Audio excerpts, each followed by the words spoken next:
Londres, 23 août 1305. Avant le lever du soleil, à nouveau sonnoie le bavardage du marché, une avalanche de bottes et des voix grondantes qui se dirigent vers Smithfield. Cheneur au centre de tout cela est un Écossais solitaire, les yeux fixés devant, la mâchoire serrée, William Wallace. À la tombée de la nuit, la couronne anglaise transformera son corps en une affiche horrible destinée à effacer une idée, la liberté. Mais voici l'énigme qui se traduit toujours par l'histoire. Un royaume peut-il vraiment tuer une légende, ou la cruauté la force-t-elle en faire? Londres s'est réveillée avec un cliquetis ordinaire, les vendeurs aboyant les prix, les chevaux craquant les pavés. Mais sous le vacation on fait passer la fièvre que la ville n'avait pas ressentie depuis des années. Le spectacle d'aujourd'hui n'était pas une suspension.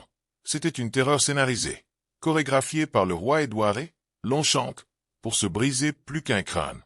L'exécution de Wallace serait un sermon vivant sur les conséquences du défi. Hollywood préfère la version bien rangée, une balançoire rapide de la hache, un vaillant dernier souffle. La réalité était plus laide, calculée et douloureusement lente. Les Longchamp avaient besoin d'une punition qui résonnait à travers les frontières et les générations, alors il a atteint le rituel le plus cruel de l'Angleterre, en train de garder, de dessin et de cantonner.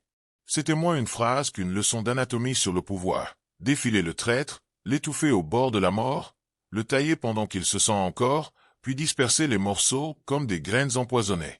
Pour comprendre pourquoi Édouard a choisi un tel théâtre, nous devons entrer vers le nord, dans une Écosse prise entre la nation infantile et la domination étrangère.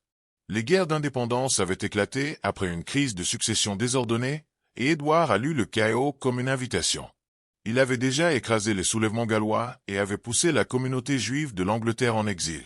L'Écosse, a-t-il décidé, s'inclinerait ensuite. Au milieu de cette tourmente rose William Wallace, pas un seigneur élevé, mais un mineur de terrain brûlé par des raids anglais. Le brûlage de ses proches l'a transformé de l'agriculteur à la bronze de tir. À Stirling Bridge en 1297, il n'a pas simplement vaincu la lourde cavalerie de l'Angleterre. Il a brisé le mythe de leur invincibilité. Pour l'Écosse, la victoire était comme un lever de soleil. Pour Édouard, c'était une poussée que la rébellion pouvait se propager. Et donc le roi a comploté un contre-don. Éteindre l'homme, c'est la légende. La mort de Wallace devait être inoubliable, s'écrit une berceuse pour les futurs rebelles. En août 1305, le piège a été jailli. L'homme le plus chassé en Grande-Bretagne a été enchaîné, meurtri et à destination d'une ville désireuse de regarder Hope Saïd out sur l'échafaud. Le nœud coulant autour de la liberté de Wallace s'est resserré de la manière la plus prévisible, à travers la trahison. Sir John Montet, un chevalier écossais qui a préféré l'or anglais à la fierté écossaise, a renversé les agents d'Édouard près de Glasgow. Une nuit sans lune en août 1305, ils se sont fermés, des chaînes de fer remplaçant l'épée de Wallace. La prime du roi avait fonctionné. 100 livres sterling et l'absolution pour tout homme disposé à échanger la vie d'un héros contre coin. Édouard n'a pas précipité son prix vers le sud, il l'a défilé. Forcé dans une charrette, Wallace secoua Carlisle, York, et chaque ville de marcher entre les dés. Les mères ont hissé les enfants sur les épaules, non pour honorer la grandeur, mais pour la regarder humiliée. Chaque mile était de la propagande, une anatomie de défaite à traverser les routes de l'Angleterre. Au moment où le convoi a roulé sous les arches en pierre de Londres, les vêtements de Wallace étaient des chiffons. Sa peau une carte des Échymoses, mais le feu dans ses yeux n'avait pas taillé. Cette étincelle inquiète Édouard plus que n'importe quelle épée. Westminster Hall, 23 août 1305. La chambre voûtée qui a autrefois couronné Kings a maintenant mis en scène une conclusion fatale. Les juges sélectionnés à la main par des Longchamp ont présidé, leur verdict ancré avant que Wallace se tenait au bar. La procédure s'est déroulée en latin, une langue que Wallace savait à peine. Les accusations ont plu, trahison, meurtre, sacrilège, incendie criminel. Chaque mot coulait de mépris théâtral. Lorsqu'il a été convoqué pour parler, la voix de Wallace a traversé la pompe comme une lame dessinée. Je ne pouvais pas trahir Édouard, car je n'ai jamais été son sujet. Une seule phrase, RAW, sans compromis, a fait le tour des lustres de la salle. Pourtant, il n'a fait que l'honneur du spectacle que Édouard le souhaitait. Le juge en chef a entoué la punition réservée aux traîtres, tirés dans les rues, pendus près de la mort, éviscérés vivants, décapités, cantonnés. Chaque phase un sermon de terreur, chaque corps fait partie d'un futur panneau d'affichage de Londres à Stirling. Mais même cette cruauté avait besoin de répétition. Les gardiens ont ramené Wallace à la tour, des chaînes de fer clignant dans l'obscurité tandis que Londres bourdonnait comme un terrain de festival. Les vendeurs ont stocké des tartes, les tavernes ont transporté une bière supplémentaire. La ville était prête à se régaler de la peur. Et quelque part derrière ces murs en pierre, William Wallace s'est préparé à faire face à une mort conçue non seulement pour le mettre fin, mais pour censurer une idée. Down s'est brisé chaud et sans nuages le 23 août 1305, mais l'air de Londres était plus froid que le fer. À l'extérieur des portes de la tour, un obstacle en bois attendait. Rien de plus qu'une planche plate sur des roues brutes, mais tout le monde l'a compris comme un trône de honte. Les gardiens ont arraché Wallace dessus, reliant les poignets et les chevilles avec une corde si serrée la peau blanchie blanche. Un garde a craché le calendrier de la journée. Tour à Smithfield. Lent. La torture psychologique ne porte aucun masque. 2 chevaux se sont mis en avant. L'obstacle a gratté les pavés, hurlant comme un violon mal réglé. Chaque croquant de roue sur la peau fraîche râpée en pierre du dos de Wallace, au premier coin, du sang poigné sur la route derrière lui. Pourtant, les spectateurs ont envahi le trottoir de la culbure, désireux d'une horreur plus approfondie. Les femmes au foyer se sont équilibrées sur des barils, des enfants perchés sur les bras des pères et les poissonniers colporaient des anguilles avec une joie de carnaval. Ce n'était pas la justice, c'était le théâtre des fêtes bancaires. Les officiers d'Édouard avaient tracé l'itinéraire comme une cartographie générale à un siège, se lançant à travers Cheapside, Fleet Street, Holborn, minimiser la circulation piétonne et l'humiliation. Les cloches de l'église ont pénétré une simulation de funérailles qui normait pas les condamnés, mais la couronne. Certains dans la foule se moquaient, lançant des fruits pourris. D'autres regardaient un silence stupéfait, confrontés à un homme qui respire toujours sous une avalanche d'indignité. Wallace n'a rencontré ni des plaidoyers ni des malédictions. Seulement ce regard troublant et distant, fixé quelque part au-delà des toits. Parfois, le cortège a bloqué délibérément, laissant les nœuds fraîches des spectateurs recueillir. Les soldats ont soulevé la tête de Wallace près des cheveux, forçant le contact visuel avec la multitude. L'acte était chirurgical, tranche de la couche héroïsme par couche jusqu'à ce que rien ne reste une exposition édifiante. Mais quelque chose a glissé. Dans ses yeux bleus sans carillon, beaucoup ont été témoins de ne pas être vaincus, mais le défi fossilisé. Quelques heures plus tard, le défilé horrible est entré dans Smithfield Market, une parcelle de terre libre maintenant étouffée d'échafaudage et d'anticipation imbibée de bière. Sur la plateforme surélevée, un nœud coulant pendait, mesuré précisément pour étrangler sans claquer le cou.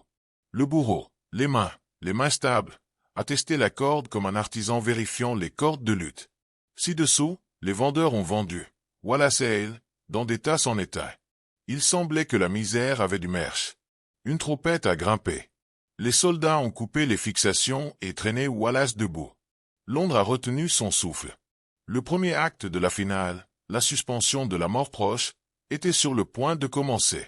L'échafaud grindit alors que Wallace était transporté vers le haut, les chevilles donnant un coup de pied à l'air vide. La corde se resserra, mais pas assez pour casser les anses, seulement pour étouffer la respiration. Son visage rougit de violet, les doigts ne se sont rien fait. Ci-dessous, la foule s'est divisée entre des acclamations émeutes et une crainte terrible, fascinée par la lente effacement d'un homme. 30 secondes, 40, puis le bourreau a réduit la corde. Wallace s'est effondré, toussant la vie dans des poumons brisés. Ce halètement, coup de poule, demi-racine, s'est raccroché plus fort que n'importe quel sermon. Aucun répit a suivi. Alors qu'il se tordait encore, le bourreau le lançait dans un bloc de boucher, des poignets évasés, l'abdomen exposé. Les fers chauds sifflaient contre la chair, scellant des coupes mineures pour que le sang ne se répandait pas trop rapidement. La douleur, après tout, était le poing. Le couteau brillait, puis plongea. Un hurlement a déchiré Smithfield, primitif, en lambeaux, inoubliable. Certains spectateurs se sont reculés, la bière se tournant vers l'acide dans la gorge, d'autres se penchèrent plus près, envahissant l'horreur sanctionnée. Les organes brillaient au soleil du matin, soulevaient des trophées horribles avant d'être jetés en un brasero. Les flammes crachaient des étincelles, portant l'odeur de la chair brûlante sur le marché. La croyance médiévale a soutenu que les intestins abritaient la compassion. En les rôtissant, le régime d'Édouard a symboliquement incinéré l'humanité de Wallace. Pourtant, l'ironie était épaisse. Chaque hurlement gravait sa légende plus profondément dans la pierre. Contre toute attente, les yeux de Wallace sont restés ouverts, des miroirs de merde et ininterrompus reflétant le ciel. Les chroniqueurs ont juré plus tard qu'il avait essayé de parler.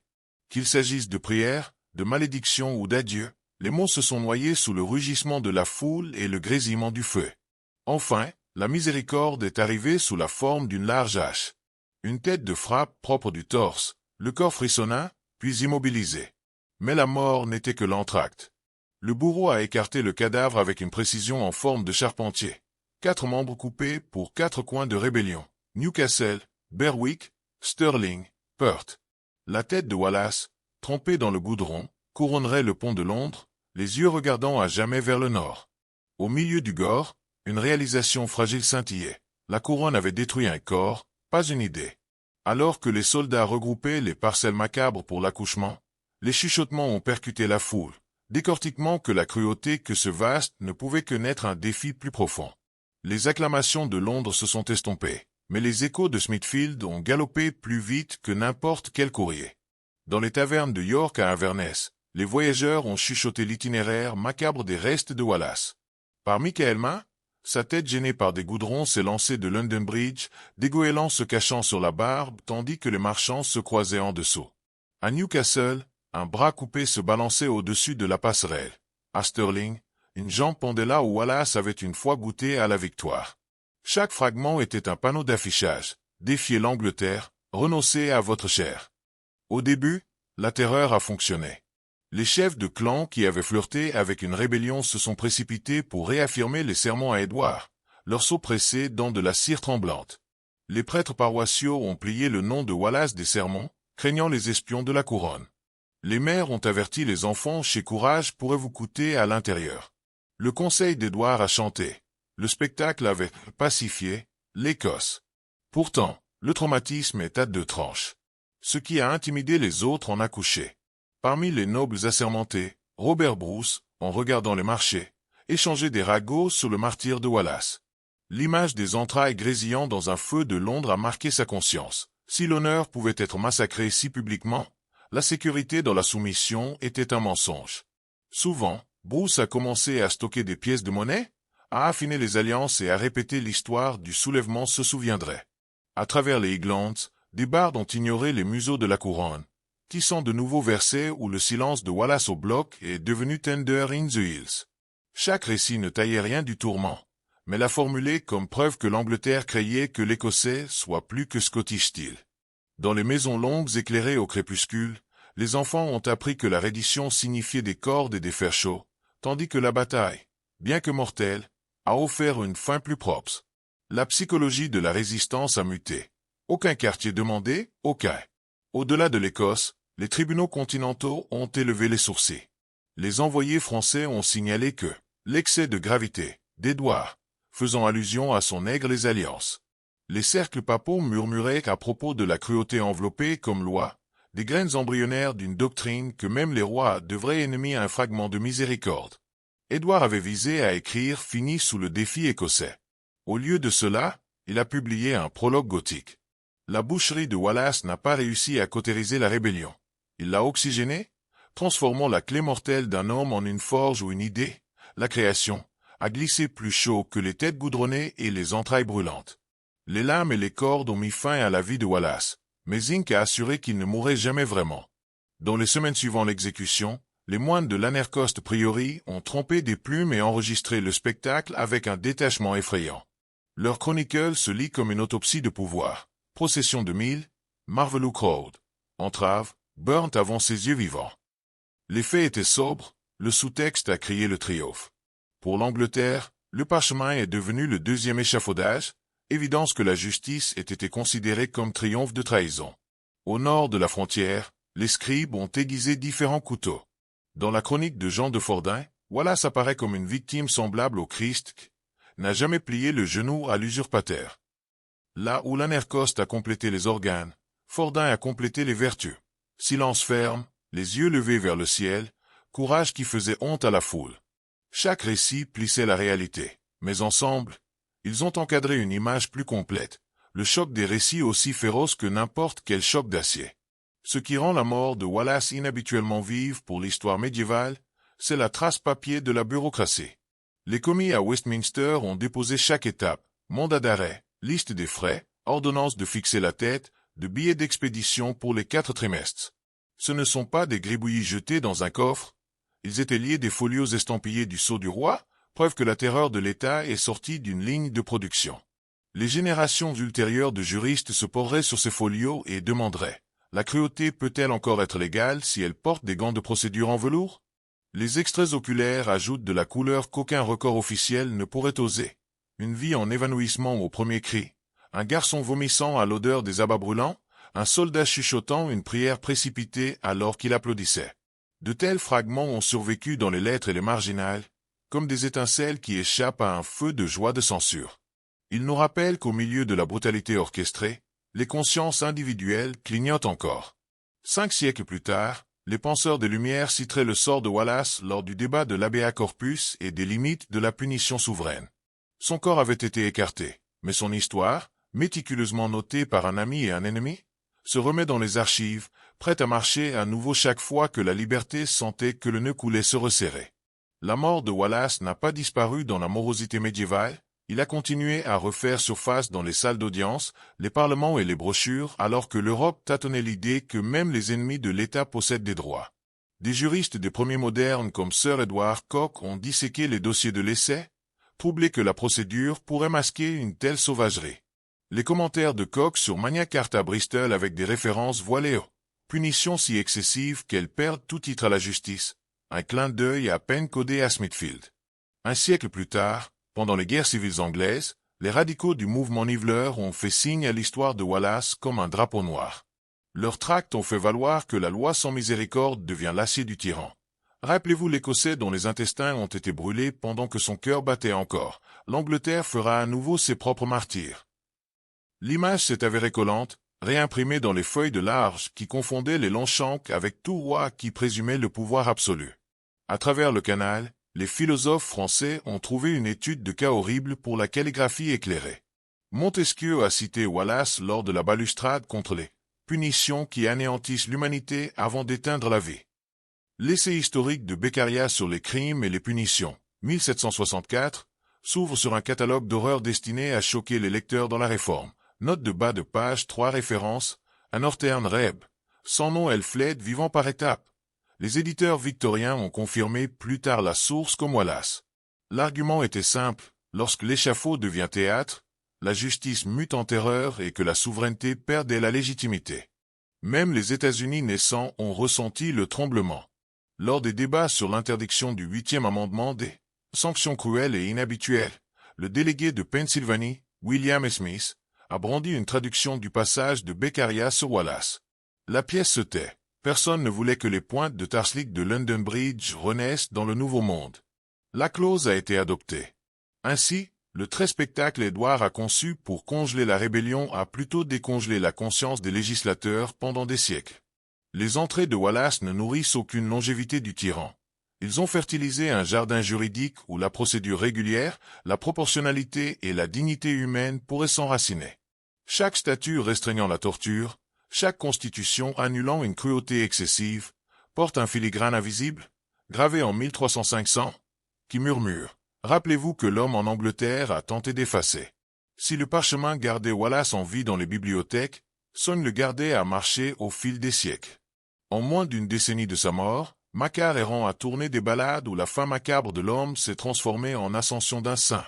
Les anges attrapent sa tête coupée, les membres divisés tricotés ensemble à la lumière des étoiles. La vérité pliée, mais le but s'est affiné. Chaque chorus de la taverne a ravi de la braise de la résistance qu'Édouard voulait étouffer. Au XVe siècle, The Wallace de Blind Harry a tonné dans les salles de l'Écosse, une épopée de 12 000 lignes où Wallace pose des garnisons anglaises bas avec une touche biblique. Le poème a atterri juste au moment où l'impression des presses remuait à la vie, transformant la légende en munitions produites en masse pour la fierté nationale. L'Europe alphabétisée imaginait désormais Wallace moins comme un martyr imbibé de sang, plus en tant que justice dont l'ombre s'étendait de Ben Nevis aux falaises blanches. Les peintres ont suivi. Tovea romantique des années 1800 baignait Wallace dans une valeur éclairée par la torche, des chaînes cassées, kilt se balançant, épée soulevée vers des nuages de tempête. Peu importe que les chaînes sont restées vides et que le kilt était une mode ultérieure, la mission de l'art était la vérité émotionnelle, pas les notes de bas de page. Chaque coup de pinceau chuchotait le même refrain. Une cruauté d'un tyran peut couronner un immortel rebelle. Avance rapide jusqu'en 1995. Bravard d'Hollywood jette Wallace sur les écrans mondiaux IMAX, Blue Hat Blazing, Bagpipe hurlant, la liberté dispensée jusqu'à ce que le popcorn se cache. Les historiens grincent des dents aux anachronismes, mais le rugissement du box-office prouve que l'ancienne formule fonctionne toujours. Amplifier le courage, les entrailles muettes, l'aplafonnement de l'agonie à une décoloration de bon goût. Des millions qui laissent les théâtres aux yeux brumeux, ignorant la mort du vrai Wallace étiré des heures, pas des secondes cinématographiques. Pourtant, la distorsion du film revient à la politique, relâcher l'indépendance des débats des salons d'Édimbourg aux étages parlementaires. Conférences académiques, paroles punk-rock, aimants touristiques, toute orbite qui échafaudage à Smithfield. Le mythe accumule la couche sur couche, chaque époque poinçonnait le gore. Il ne peut pas vendre et polir le défi dont il a envie. Mais enterré sous la laque se trouve le bois brut de la terreur historique. Sans reconnaître ses entrailles brûlées, l'histoire risque de devenir une nourriture réconfortante, l'héroïsme sans coup. Et donc la légende continue de changer de forme. Guerrier, martyr, icône, logo marketing. Ce qui reste constant est l'attraction gravitationnelle d'une question que les ballades ne dissolvent jamais. Une idée peut-elle saigner? Le corps cassé de Wallace insiste oui.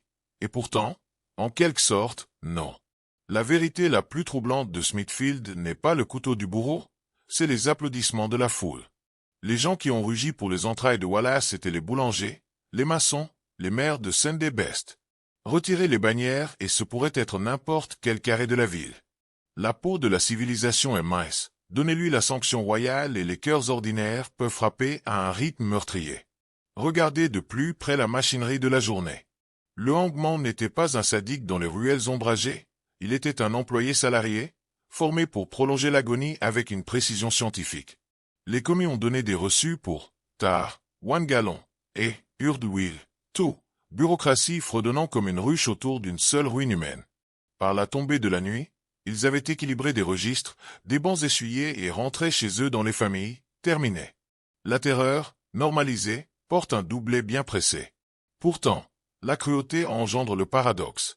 Édouard a mis en scène le tourment pour écraser la résistance, mais un excès de douleur transmuté en puissance. Plus la dignité de Wallace a été décollée, plus l'idée en dessous de son en dessous est devenue indestructible. Les psychologues l'appellent l'effet martyr. Les Écossais médiévaux l'ont appris en temps réel. Un corps peut être écarté, un symbole métabolise la larme. Cette même alchimie se tord de la politique à l'époque. Chaque autorité craint le défi. Certains choisissent le spectacle pour le cautérer. L'histoire montre la tactique se retourner avec une cohérence étrange. Des arènes romaines aux flux sociaux modernes, la brutalité publique semait souvent les récits mêmes qu'il essaie de empoisonner. L'échafaudage de Wallace est l'ancêtre de 1000 images virales d'oppression qui galvanisaient plutôt que le silence. Il y a un autre disque RT, la rapidité avec l'horreur dans la routine. Les Londoniens se sont réveillés le lendemain matin, ont franchi la légèreté de sang à bon marché et ont marchandé pour le pain. L'extraordinaire devient du papier peint une fois que la répétition s'installe. C'est le côté fantôme de la civilisation. Son talent d'adaptation peut excuser n'importe quel cauchemar si le marché s'ouvre toujours à l'aube. L'exécution de Wallace sert donc de test de légende et de tournesol. Il demande à chaque âge, lorsque l'électricité vous invite à spectateur de la cruauté, vous rapprochez-vous ou reculez-vous. Votre réponse décide si l'échafaud reste relique ou plan. Tenez-vous à nouveau à Smithfield, mais échangez le dîme médiéval contre la ville de fin de soirée. L'échafaudage a disparu depuis longtemps. Les doubles ponts grouillent les cafés ou les navetteurs font les gros tits. Pourtant, si vous écoutez assez fort, les pierres chuchotent toujours. Le sifflement d'un fer chaud, le halètement d'un homme à refuser le souffle, le tonnerre d'une foule qui a goûté du sang. La fin de Wallace n'a jamais vraiment terminé. Il s'est replié dans le trottoir, attendant que les pas pour le remuer. Chaque génération, quelqu'un l'entend. Les suffragettes du 19e siècle ont invoqué Wallace lorsque des clubs de police ont craqué les crânes. Les dirigeants anticoloniaux du milieu du XXe siècle ont cité son procès lors de la rédaction des déclarations d'indépendance. Dans les manifestations actuelles, des rues de Hong Kong au boulevard de Téhéran, les pancartes à maîtrise de main plient la même question que Wallace a posée. Quelle est la hauteur du prix de la dignité et qui décide de la monnaie? La leçon n'est pas un cri de rallye hollywoodien, c'est plus grinché. La liberté charge rarement à cheval. Plus souvent, il boite, ensanglanté, espérant que quelqu'un sur la ligne assumera la bannière. Wallace n'a pas vécu pour voir la couronne écossaise récupérée. Son triomphe était posthume, cousu par des étrangers qui ont trouvé la résolution dans le vide qu'il avait quitté. Son histoire nous rappelle que le progrès est un relais, pas un sprint. Vous portez le flambeau en ce qui concerne la respiration, puis faites confiance aux mains inconnues pour courir le kilomètre suivant. Mais l'histoire prévient aussi. La violence de spectacle tend toujours des dirigeants qui confondent la peur avec la loyauté et le public qui confondent le voyeurisme avec la justice. Les outils ont mis à jour, des smartphones à la place des échafaudages, des hashtags au lieu des héros. Mais le calcul moral n'a pas bougé. Chaque acte de cruauté publique risque de forger sa cible dans la légende. La lame de la tyrannie est à double tranchant. Spendre assez fort et vous sculptez votre propre épitaphe. Alors, qu'est-ce qui persiste lorsque la fumée des entrailles brûlantes se dégage? Une seule conviction obstinée. Bien que la chair puisse être divisée et brûlée, la conviction peut migrer au-delà du tendon. Wallace est entré dans Smithfield comme muscle mortel et os, il est parti comme un alliage de mémoire et à résoudre que les siècles n'ont pas corrodé. Alors que vous fermez ce chapitre, les pavés de Londres sont calmes sous le néon et la bruine. Mais marchez légèrement. Quelque part sous le pied, un battement de cœur forgé en 1305 tambours, rappelant à quiconque écoute que l'esprit d'un peuple libre est le plus difficile à quart et impossible à faire taire.